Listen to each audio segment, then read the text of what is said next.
दोस्तों आज हम बात करेंगे उन लीजेंड्स की जिन्होंने पूरी दुनिया को हंसाया, जिनको टीवी पर देख देख कर हम खूब हंसे, लेकिन जिन लोगों ने आपको हंसाया वो खुद अपनी ज़िंदगी में कितना रोए वो आपको आज पता चलेगा।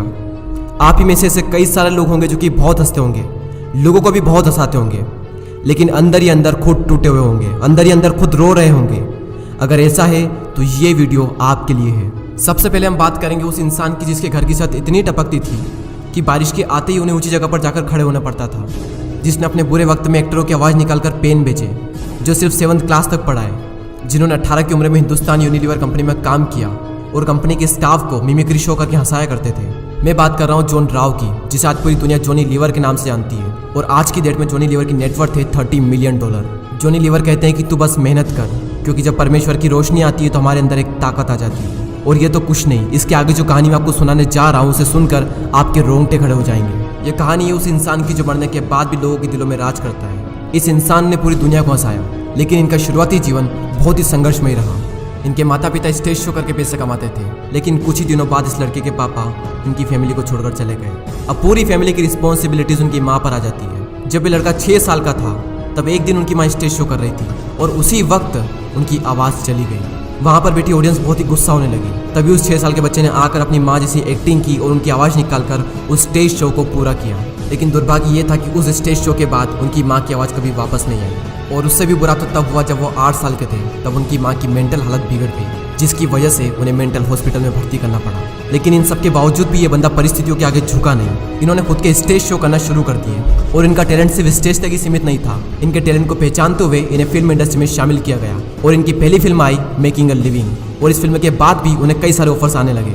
और सिर्फ यही नहीं, बल्कि 1914 में इन्होंने खुद की पहली फिल्म डायरेक्ट कर दी, जिसका नाम है कॉट इन द रेन। अब तो आप समझ चुके होंगे कि मैं किसकी बात कर रहा हूँ। मैं बात कर रहा हूँ चार्ली चैपलिन की, जो मरने के बाद भी लोगों के दिलों में जिंदा है। और इसी संघर्ष में कहानी एक लड़के की जो कि बहुत हकलाता था।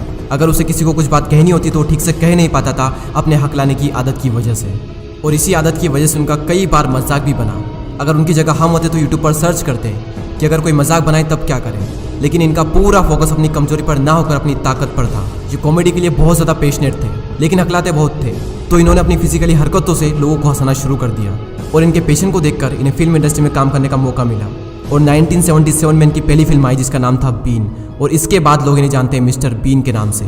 यानी कि जो बंदा ठीक से बोल नहीं सकता था उसने कॉमेडी की दुनिया पर राज किया। और मिस्टर बीन ने सिर्फ 14 एपिसोड और 2 मूवीज किए। और ये एपिसोड और मूवी दुनिया के 200 से भी ज़्यादा देशों में खूब पसंद की जाती है। और आज की डेट में मिस्टर बीन की नेटवर्थ है $150 मिलियन।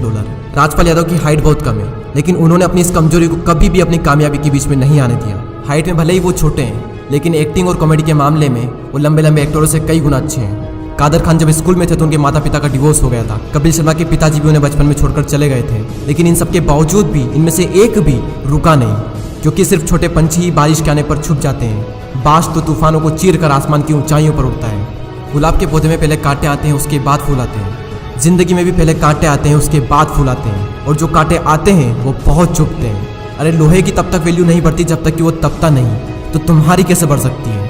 तुम्हारी वैल्यू भी उस लोहे की तरह तब तक नहीं बढ़ेगी जब तक कि तुम तपोगे नहीं। तो जब भी तुम अपने हालातों को दोष देने लगो और ऐसा लगे कि जिंदगी बहुत ही टफ है, तब Johnny Lever, Charlie Chaplin, Mr Bean, Kader Khan, Rajpal Yadav, Kapil Sharma, इनकी स्टोरी को याद कर लेना। जब लगे कि मेरी हाइट कम है तो राजपाल यादव का चेहरा आपके सामने आना चाहिए। जब लगे कि मेरा रंग सांवला है तो जॉनी लीवर का चेहरा आपके सामने आना चाहिए। जब लगे कि मैं हकलाता हूँ, मेरी आवाज़ ठीक नहीं है, तब मिस्टर बीन का चेहरा आपके सामने आना चाहिए। अरे तुम क्या अपने हालातों को दोष देते हो? इस दुनिया में कैसे कैसे लोग हुए जो कि कहाँ से कहाँ पहुँच गए। उनकी लाइफ की सिचुएशन इतनी खराब थी, उसके बावजूद भी वो उस लेवल पर पहुँचे जिसकी दुनिया सोच नहीं सकती। और लोग छोटी छोटी चीज़ों के लिए रोते रहते हैं। तो छोटी छोटी चीज़ों के लिए रोना बंद करो और कुछ ऐसा करो कि तुम दुनिया के लिए एक एग्जाम्पल बन जाओ।